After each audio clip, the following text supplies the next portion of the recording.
Hey everybody, this is Andrea Jenson from the Cash Flow CFO, and you're listening to the Cash Flow CFO podcast, the show that explores the financial side of running a business for people who want to maximize profitability and scale with confidence. If you want to make smart financial decisions based on data and put more of your hard-earned profits into your pocket, this is the podcast for you. This episode of the Cash Flow CFO podcast is brought to you by the Cash Flow CFO. Did you know that on average, business owners have up to 84% of their personal net worth tied up in their business?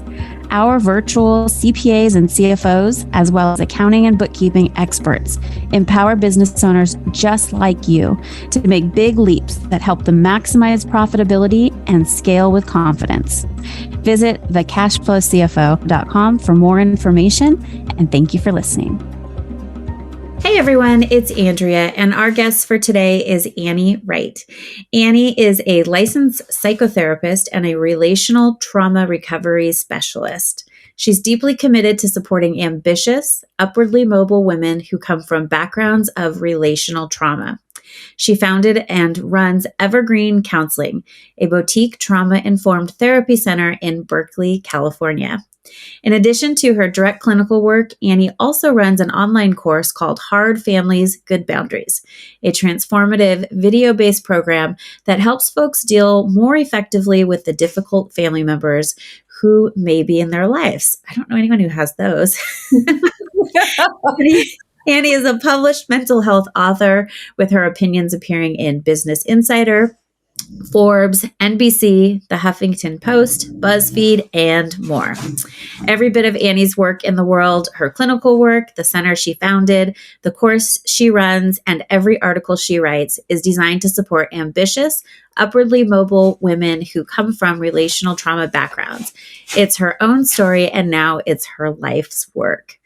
I love this. Welcome to the show, Annie. Oh, thank you, Andrea. I'm so happy to be here with you. Thank you for such a great intro. Oh, yes, it was beautifully written, and it is so eloquently you. So I love that. And I'm so excited to talk to you because we share a lot of the same women that we have the opportunity and the pleasure of working with. And upwardly mobile women. Hello. There's lots of those in our world. Sure. Absolutely. Yes. And we met actually in one of those groups, the Trust with Allie Brown, and we're surrounded by upwardly mobile women in there, just Russian business and doing life on their own terms, which is so cool.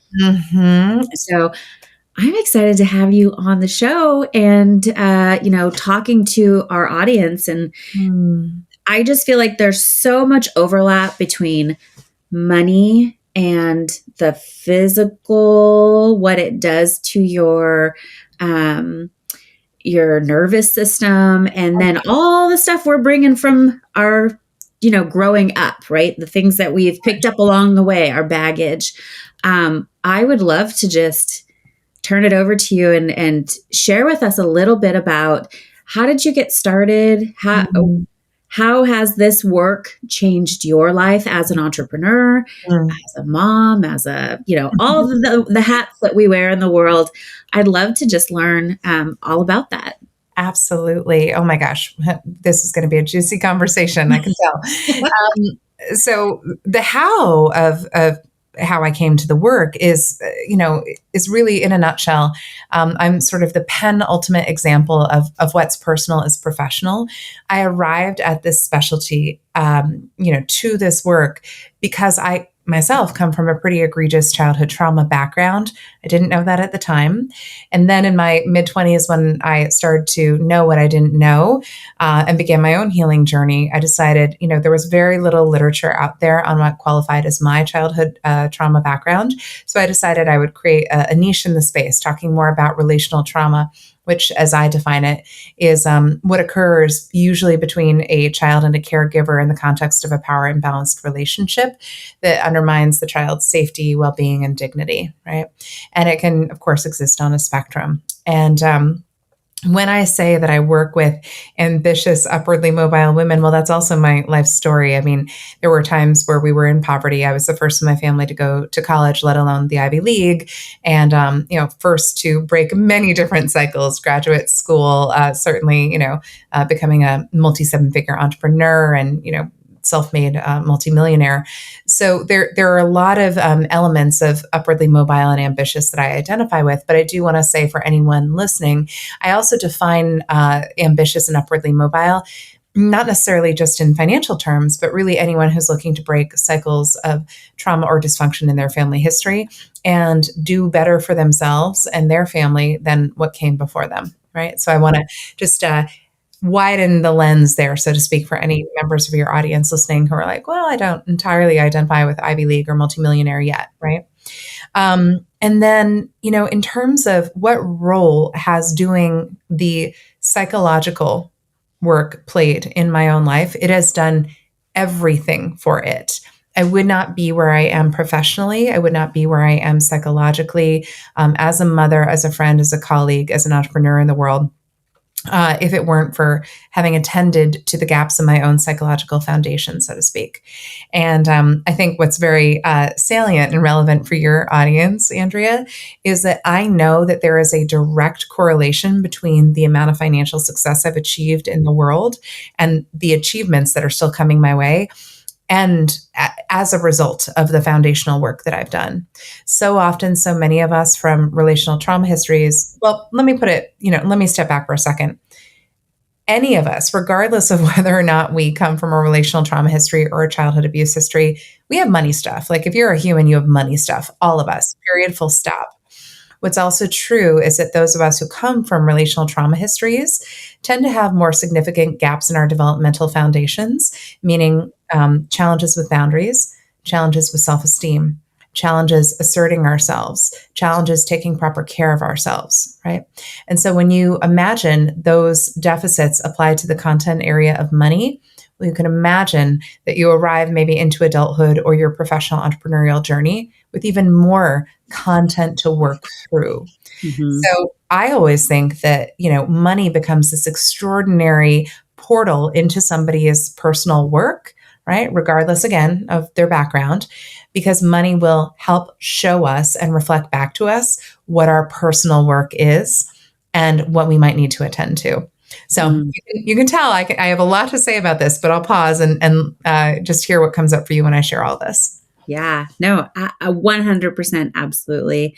I think that there's, like you said, you're widening the lens of this conversation, because the spectrum of our stuff that we're bringing into adulthood with us, it could be something that you didn't even realize was there, right? And it's very, in the big scheme of things, right? You're like, oh, that was fine, but it happened and whatever, and I moved on.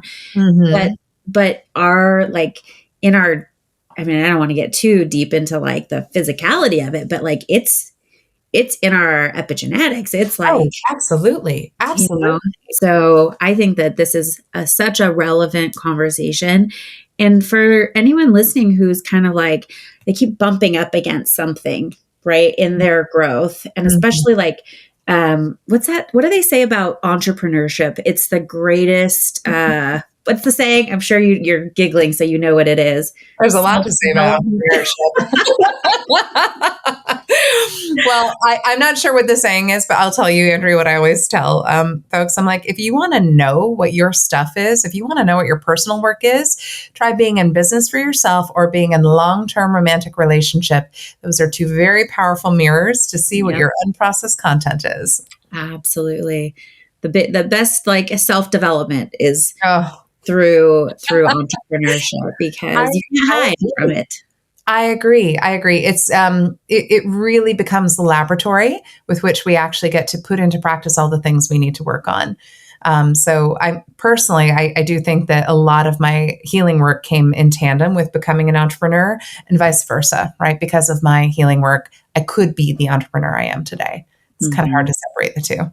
Yeah, no, absolutely. I fully agree with that. And, through my journey as well, there was a lot of, I came from corporate, and corporate for a woman in finance was not the most pleasurable place to be, and when I left corporate, I had to like really do some work to kind of go, you don't have to sit at a desk from 9 to 5, because I was just so deeply ingrained in that. That's just one tiny little example.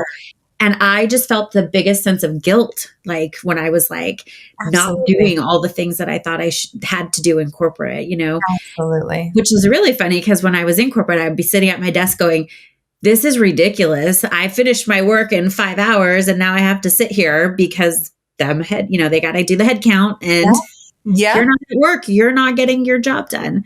Sure. So anyway. Sure. And that's just one example, right, of a story, of a template we have about what it is to earn our money, right, to be a good employee, what will happen if we step outside of that mold. I mean, this is just one of 100,000 examples of what can activate our nervous system and be an unconscious template that we move through the world with. And that's maybe on sort of what I would call like the lighter end of the spectrum. On the more severe end of the spectrum, right, for any of us who grew up with financial insecurity or housing insecurity or food insecurity, right, we may find ourselves locked into stories of, if I don't work 80 to 90 hour weeks, right? If I don't do all the work, or if I don't hang on to every single penny, right? God forbid I invest into something, it will all come crashing down. And what's really interesting, Andrea, in my work is when I see women who come to me, right, with $1 million in the bank, or, enough security buffers, right? And yet they still believe that any moment they're going to end up on the street, right?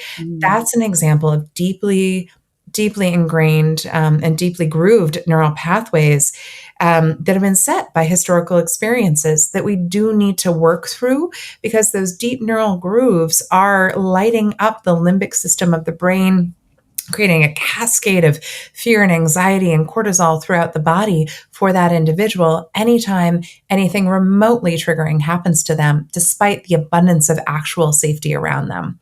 So that's where my work usually comes in as a highly trained trauma clinician, doing EMDR with these individuals to help rewire neural pathways so that our historical traumatic content is not lodged in the brain and lighting up neural pathways that are no longer relevant to our present day reality. So that's where it becomes really fun working with ambitious, upwardly mobile women. Once we see what their content is, resolving it and then freeing them up to have different lived experiences. Yeah, that's beautiful. I think that's so impactful. And yet it's almost something like it's not talked about enough. Is the other side of that. We're aging, right? It's Yes. I was just having this conversation with my mom, and I was like, why are people not talking about hormones enough? And she's texting me back going, you'd think in this day and age, right? She's like, my generation. Okay, I get it. But your generation, like, come on, people, get with the program. Oh boy. Yeah, I think the more we can do to support our nervous systems and our hormonal health before we arrive at perimenopause, let alone menopause, perhaps the easier experience we will have. Not that I think it's necessarily easy for anyone. But yeah, certainly I join you in wishing there was just more conversation in general about many aspects of women's health, including their psychological health. Absolutely. So tell me a little bit more, if somebody's listening and they're like, yeah, I just thought trauma was like physical or emotional, but I love that you said it could have been like housing insecurity, food insecurity. Like there's so many other things that I don't think people give enough value to, the way it can impact you as you move through, adulthood and Sure. I'd love to just know, like, what are some of the ways that you could say, okay, if you feel like this could be something that you're coming up against? Definitely. So this is one of my favorite conversations on the planet, a little psychoeducation, a little teachable moment. Most people, even in this day and age, still believe that trauma is a single incident event that might happen to, let's say, a war veteran, or certainly a car crash or a rape. And by all means, those can be and are very traumatic experiences generally. But 9 years ago when I started writing online, right? I wanted to widen the conversation about trauma in general. You can imagine this makes me very popular at cocktail parties and on airplanes when all I want to do is talk about trauma. But I think it's really important because the more of us who see our experiences more clearly, the more equipped we are to receive the right help. So the definition of trauma that I really subscribe to is not just that one sort of stereotypical idea of trauma, but rather this definition comes from a clinician I really respect, Karen Sock-Whitney, who really posits that trauma is a subjective experience that overwhelms the brain's body and mind, and frankly overwhelms our ability to cope. So when seen through that lens, right, we can widen the perspective on what counts as trauma. It is not necessarily a discrete set of events. It is a event or set of events or something that takes place over a long period of time that for you subjectively overwhelmed you, right? Your body and brain's ability to cope. In addition to that, it's very important for us to collectively realize that trauma has a couple discrete categories that we need to be able to know to see ourselves in. There are acute single incident traumas, right? Really scary things that can happen, car crashes, really bad plane flights, etc. There's also complex developmental trauma that takes place over a long period of time. Right? There's chronic trauma, which can take the form of growing up in a really unsafe community or perpetual bullying that happens over a couple of years in middle school. And then there's another bucket I always like to remind people of too, which is racial trauma, right? And sort of collective social traumas. So when we widen the definition in that way, a lot of us can start to see our stories more accurately. And then the question always becomes, okay, well, how do I know if what I lived through was a trauma, right?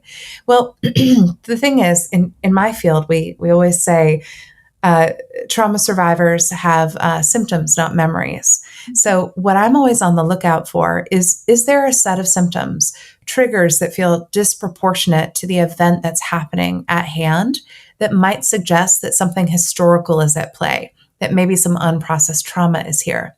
For instance, with that example I was talking about earlier, the woman who, despite having a couple million in the bank, feels like every time she opens up her email and sees, an email from her boss saying, hey, we need to talk, feels like she's going to end up on the street, right? That's a perfect example of a symptom telling a story that says, hey, the past is present here. There might be some unprocessed trauma because there's nothing in your lived reality to suggest you're going to end up on the street. Right. Mm-hmm. So does that answer the question? Yeah, absolutely. Absolutely. Thank you for that. You're welcome. I would just absolutely, and I'm going to switch gears here and talk a little bit about business too, and what you've created to help support all of these women, which is absolutely amazing. But I will say, if anybody's listening to this and they're kind of like, I'm getting something's going on, right? What should they do before we kind of switch gears and talk, put our business hats on? Okay, well, just, breathe, right? Mm-hmm. Right. So, I have a saying, like, anxiety is, excitement without breath. So let just breathe into it. Okay. Because something is there that's trying to grab your attention. So just take a few deep breaths and then let's be curious together. If there's a lot of discomfort, if you find even just me saying the word trauma is making you cringe, okay, let's just be mindful. That might be a growth edge of something to look at, right? That could be telling you, hey, maybe we do want to look in this little corner of the room with a flashlight. And so I would just say, like, take care of yourself, certainly, but, be mindful that might be there for a reason. Awesome. Thank you for that. Of course. So I think that it's always so impressive when someone has something to share with the world, right? You've lived something, you've figured it out, and now you want other people to have that same, relief and that same result. And you've built a tremendous practice Thank you. doing just that. Start scaling with confidence today. The Cashflow CFO is a full-service accounting and fractional CFO firm. So it goes without saying that our financial experts are phenomenal at number crunching. But more than that, they are expert communicators who will connect all those complicated financial dots in a way that just makes sense. We don't wait in the wings and check in every so often either. With our boutique approach, we position ourselves front and center, watching over every dollar that comes in and out of your business as if it was our own. So if your business is making money and you're ready to take it to the next level, but you're not sure you completely understand your numbers, and you're looking for that trusted guide to help you build a roadmap to reach your financial goals, it sounds like we would be a great fit. Visit thecashflowcfo.com and let's get started empowering you to build and scale your business the way you want to today. I'd love to dig in a little bit and just learn, like, how did you decide that you wanted to have a practice that had the capability and the capacity to serve this many people, as many clients as you do? Thank you for asking that. So remember how I was saying that, I came from an egregious trauma background, but didn't know that until my mid-20s, right? I then wasted a lot more time bouncing around from general therapist to general therapist, attempting to get help. And yes, it was helpful to a certain extent. But what I wish I had really been able to find was a place that was specifically designed for people like me, that was a place that I could call and, explain to an intake coordinator, this is what's going on. I feel crazy. What do I need? Can I get some help? And then be matched with a true trauma trained clinician to actually create effective, rapid neurological change, right? Which, yes, I would argue general talk therapy can, but true trauma therapy does it much faster. So I basically knew when I was going through my graduate school journey and licensure process, I wanted to create the very place that I wish had been available to me 20 years ago. So I set out to do that. Now, to be clear, I have two companies. One is a small LLC where I put psychoeducational information out into the world because, again, I want people to hear this material and see their stories more clearly. But then B, I wanted to create my therapy center so then those people could then come get the adequate help that they actually needed. So to be clear, when I set out building this, I did not know it would be as big as it was, right? I launched this therapy center when my daughter was 3 months old, and now it and her just turned 5. And I have a staff of 20 clinicians and 4 full-time administrative players. We see about 450 people a week. I didn't know it would be as popular and grow as rapidly as it did.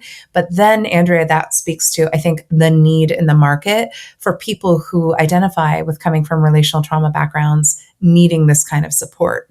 So, like so many entrepreneurs, I created what I needed and it grew from there. Yeah, that's wonderful. Do you think that the location of your practice plays into that, kind of being in proximity to so many upwardly mobile women? Just by nature of that, it was probably like such a welcome, just having that resource available for them. I do think so. Again, you mentioned this at the top of the call. We are located in Berkeley, California, which is at the heart of the Bay Area, right? And certainly what we have here is a sort of self-selecting population that is ambitious, at least professionally, and very oftentimes academically, because there are so many brilliant institutions, all around us. So the self-selected population of ambitious and very generally upwardly mobile is already here. And I think what is also true is the more that I have distributed my work in the world and the more that my center gets known for what it actually does, the more we've helped people who, let's say, who are first generation or who, experienced childhood abuse be able to see themselves and their stories more clearly. And that in combo with the sort of economic privilege of having jobs with good insurance benefits usually gets people into my little therapy center. Yeah, that's great. It's such a, it's like the preparation meets, all the things. And it's like, it's just the perfect recipe for fulfilling your life's mission. And also, being able to, as all entrepreneurs are doing, this business is an asset designed to create value. Yes. Yes. Yep. That is 100% true. And boy, you could fill an encyclopedia with all the things I did not know about running a business when I got started. But Oh, now, boy. 5 years in, gosh, do I agree with you? Business is an asset designed to create value. Yes, absolutely. Well, tell me a little bit about some of the things that you learned along the way that have really, maybe some tools that you have in place now that you're like, gosh, I wish I knew this when I started. How long do we have, Andrea? My goodness. Do you mean financial tools, HR tools, management Absolutely. tools? Yes. I will say hats off. I have a big team as well, W-2 employees. Oh, yeah. And that in itself is so commendable because it takes a lot to, the bigger your team gets, there's always somebody having a baby or having a vacation or Yeah. it's just life, right? But if you have 5 or 6 employees, it happens every quarter, you get something popping up.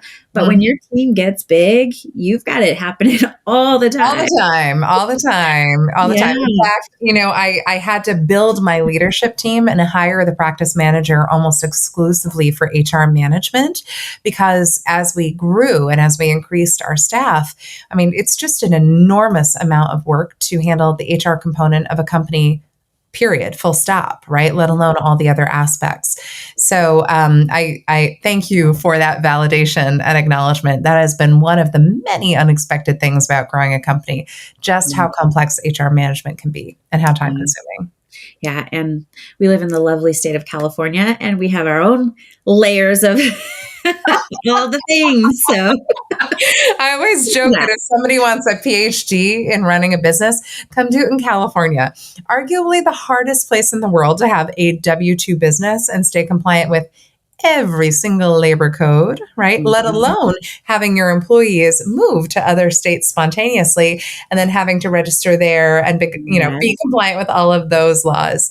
California is its own unique beast. Yeah, I think we're up to 7 or 8 states where we have team members, and Same. each one, it's like the full setup. So Same. I cannot say on my CPA, I'm probably a headache for my CPA because we have to do tax returns for all those states. Yep. Yeah, absolutely. Well, I'd love to offer you what I like to do sometimes with my guests is ask a CFO. So if you could ask a CFO any question about something in your business, what would it be? Oh, gosh. Oh, I love this. Thank you for making yourself available for this. I think a point of curiosity and a thing I'm actively trying to think through and work on right now is what is the dashboard or the financial management tool that I should create and have in-house that combines both the budget of all my operating expenses, whether it's, fixed and material and software combined with the, salaries and benefits of my administrative team, as combining that with a tool that somehow illustrates cash flow so that I can more accurately predict when I can make further investments into the center, right? How much I should realistically have, especially in a business where when employees leave, they take the profit margin with them, right?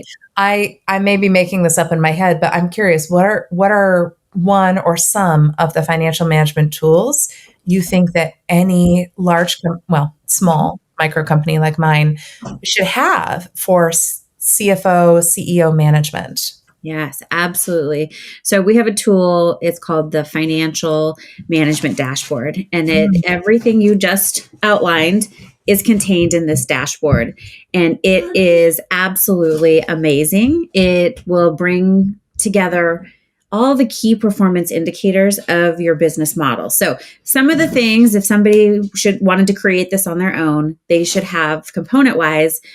So we talk about breaking down every dollar that you generate in revenue should be in one of 4 big buckets in your business. So cost of goods sold or cost of revenue for a service-based business is one of them. That's going to be your direct labor. That's going to be, and that should be a fully burdened rate. So that should include benefits, employer taxes, things like that. So you have a true hourly rate there for each of those team members.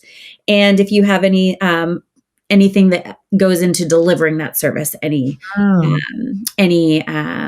supplies or materials or things like that. That's going to be your cost of goods or cost of revenue, your general and administrative, and your marketing and your profit.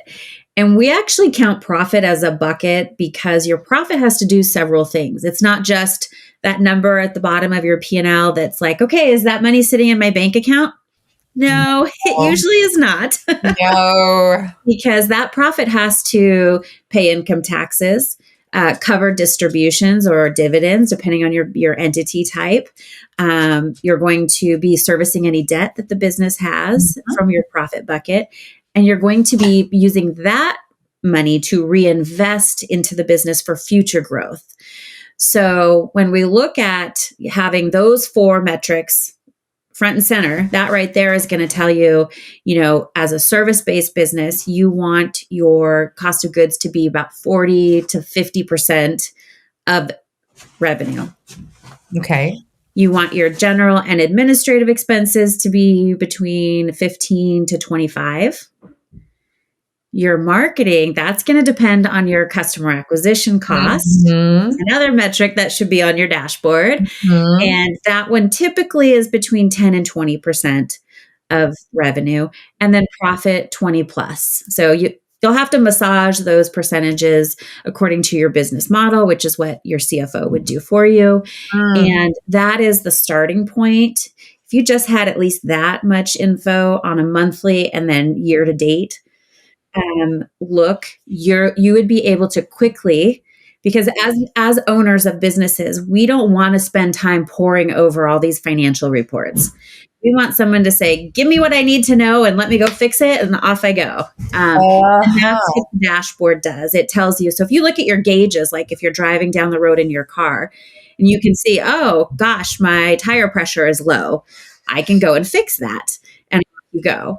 And so that's the same concept of looking at your monthly financial dashboard, seeing what is off, and honing in and fixing just that one thing for 30, 60 days. And then you just keep going. And so having the capability to do the set a budget, set a forecast, set a budget, use those percentages that I just outlined in that forecast, in that budget, and then measure budget versus actual every month. You should be looking at that and going, where are the variances and what does that mean? Right? Because that's really where you get down to the nuts and bolts. What does that variance mean? And how do I, from a managerial point of view, how do I hone in and fix that and get my numbers back where they need to be so that you hit your revenue goals for the year?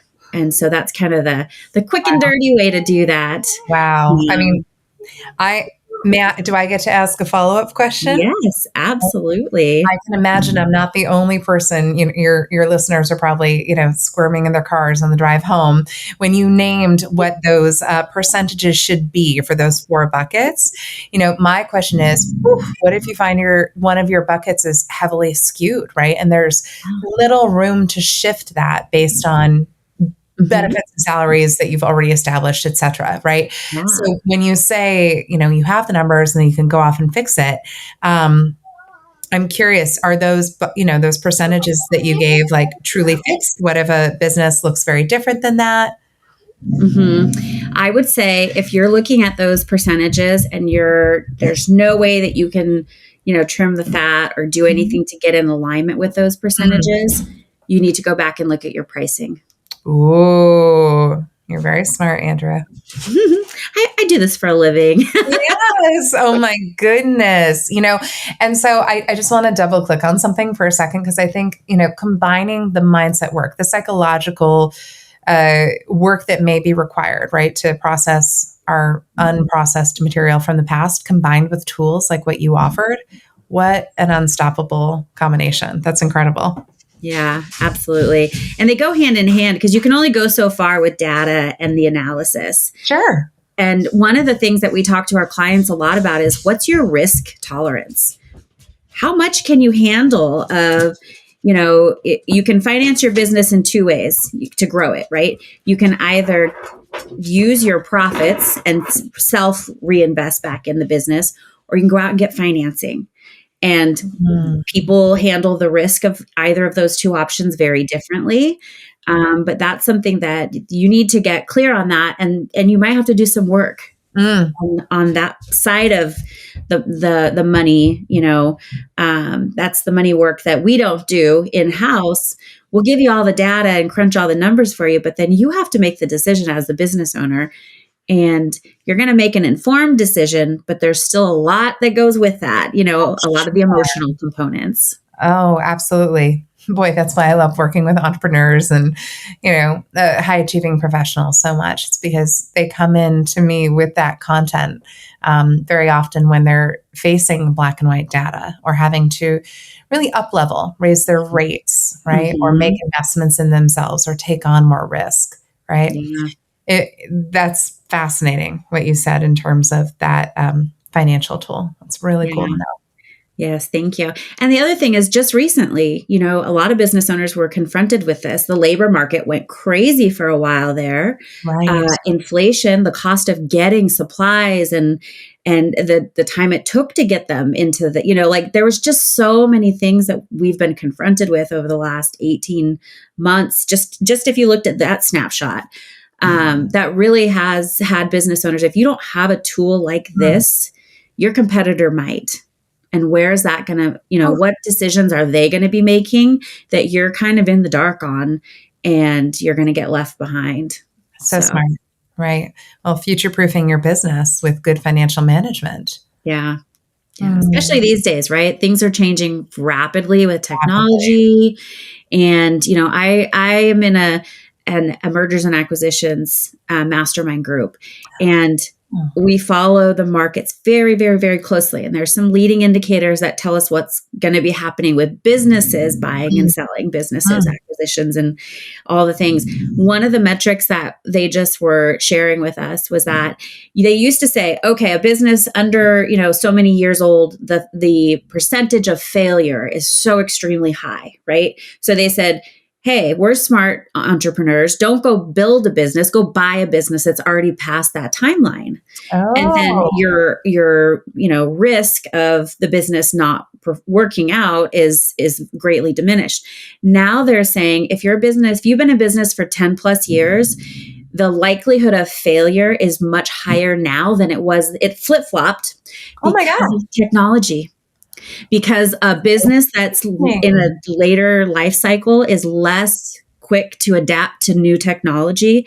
Fascinating. It's going to leave them behind. Wow. That's really interesting. Yeah. Right. Well, speaking as a business owner who made it past the 5-year, mark, and we all know, thank you. Yeah, we all know what a big one that is.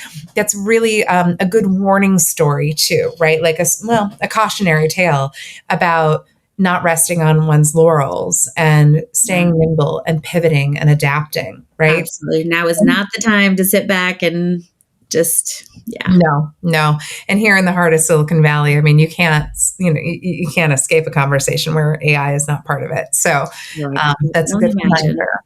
Yes, for sure. For sure. Well, Annie, this has been such a great conversation. Thank you so much for your willingness to just be open and share, your story and how it got you to this incredible place that you're at in life and business and motherhood and all the good stuff. And we were just sharing that we both have 5-year-olds. So we're in the thick of it with that fun stuff. Totally. Is there anything that I didn't ask you that I should have asked you? No, not that I can think of, but I will say, if it's okay to say, if you have any listeners who live in California or Florida, because my center serves both states, if anyone listening had that little moment of discomfort earlier or is noticing, oh my gosh, I have money blocks, I have psychological money blocks, and they'd like some help, by all means, seek myself or my team out at my therapy center. While I don't necessarily have the black and white data tools that Andrea does, I do have the clinical tools and would be delighted to be of support. Yes, absolutely. And we will have your website and how to get in touch with you in the show notes as well. So for all of our listeners and those watching on video, please, reach out. It's so cool to be able to bring people like you to our audience who might not, know that this even exists and is something out there that can help them, leapfrog in their journey and really just feel better. And that's, who doesn't want that?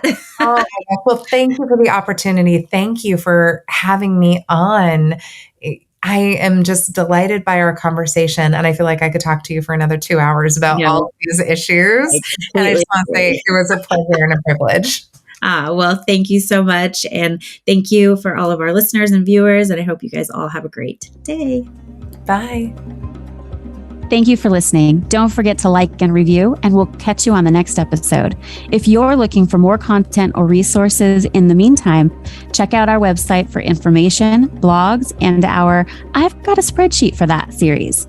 That's thecashflowcfo.com. Again, thecashflowcfo.com. We can't wait to hear from you.